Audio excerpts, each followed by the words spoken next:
नमस्कार, आप देख रहे हैं प्योर पॉलिटिक्स, साथ में आपके शिखा ठाकुर। लोकसभा चुनाव से पहले प्रधानमंत्री नरेंद्र मोदी धुआंधार चुनाव प्रचार में जुटे हुए हैं। पीएम एक दिन में 2 से 3 राज्यों के अलग अलग शहरों में जाकर के चुनावी रैलियों और जनसभाओं को संबोधित कर रहे हैं। इसी बीच प्रधानमंत्री मोदी ने हिंदुस्तान को दिए एक इंटरव्यू में कहा कि भ्रष्टाचारियों के खिलाफ जांच एजेंसियों का एक्शन जारी है और ये कार्रवाई अब नहीं रुकने वाली। प्रधानमंत्री मोदी ने आगे कहा कि भ्रष्टाचार दूर करने के साथ साथ जनता की भलाई के लिए किए जाने वाले कामों में भी कोताही नहीं बरती जा सकती। प्रधानमंत्री ने कहा कि 2014 में जब बीजेपी सत्ता में आई तो कई स्तरों पर भ्रष्टाचार के खिलाफ लड़ाई की शुरुआत हुई।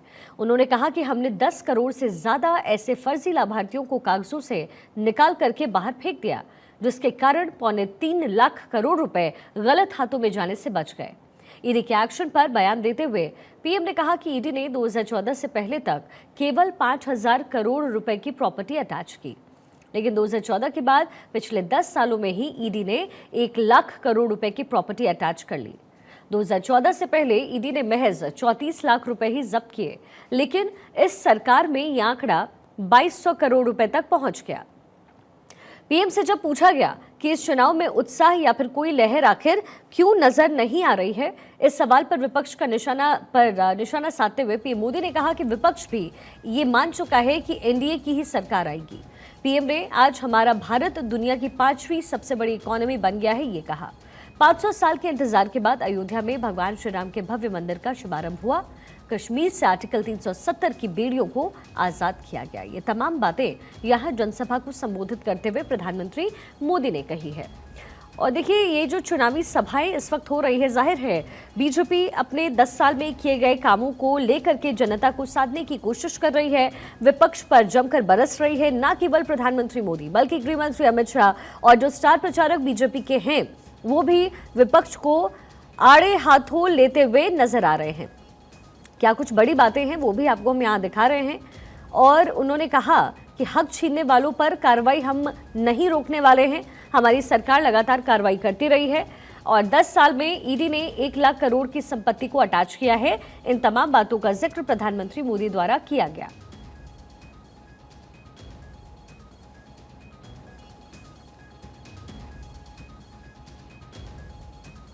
2014 से पहले ईडी ने कितनी संपत्तियां अटैच की, इसका जिक्र यहां उन्होंने किया।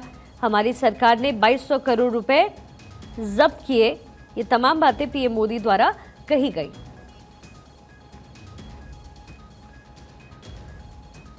तो ईडी के शिकंजे से लेकर के जो भ्रष्टाचारियों के का जो भ्रष्टाचार है, इन तमाम बातों का जिक्र प्रधानमंत्री मोदी ने यहां अपने संबोधन में किया। आने वाले दिनों में लोकसभा चुनाव और चुनाव के फर्स्ट फेज की शुरुआत से पहले ही प्रधानमंत्री मोदी राज्य दर राज्यों का दौरा कर रहे हैं और अपने किए गए काम को गिनवा रहे हैं। जो सरकारी काम हुए हैं लोगों के लिए, जनता के लिए, देश के लिए, उसका जिक्र करते हुए प्रधानमंत्री मोदी अपने संबोधन में नजर आए, इन रैलियों में नजर आए हैं।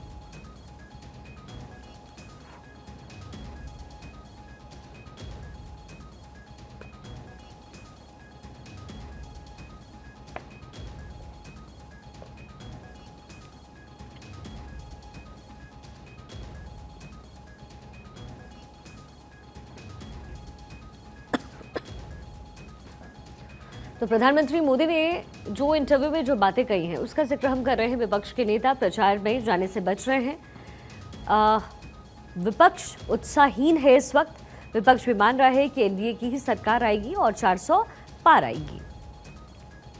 इसके साथ ही भ्रष्टाचारियों पर भी निशाना साधते हुए, विपक्ष के नेताओं पर भी निशाना साधते हुए प्रधानमंत्री मोदी अपने संबोधन में नजर आए।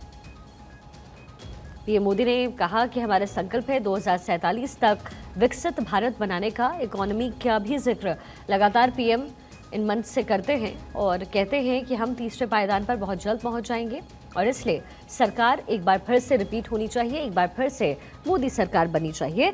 ये तमाम बातें प्रधानमंत्री मोदी द्वारा उनके संबोधन में कहा जा रहा है और इंटरव्यू की जो बड़ी बातें हैं वो हम आपको यहाँ पर दिखा रहे हैं।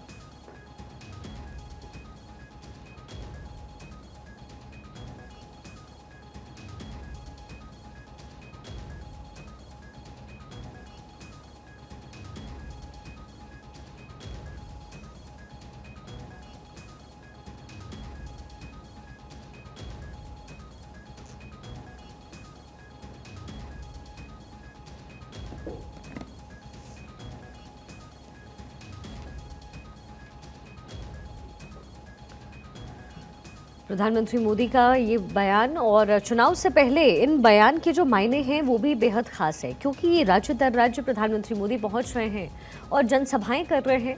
और जो स्ट्रैटेजी के तहत जो काम मोदी सरकार में हुई है और जिन कामों का जिक्र प्रधानमंत्री मोदी यहाँ पर कर रहे हैं, जाहिर है उससे अलग अलग वर्गों को साधने की कोशिश की जा रही है। इस बार चुनावी मुद्दे में जो चुनावी वर्ग है साधने के लिए किसी भी पॉलिटिकल पार्टी के लिए वो रहा ओबीसी, और ओबीसी पर पूरा पूरा फोकस करते हुए प्रधानमंत्री मोदी का ये संबोधन अलग अलग राज्यों में जो जनसभाएं वो कर रहे हैं उसमें ये पूरा पूरा ध्यान रख रहे हैं।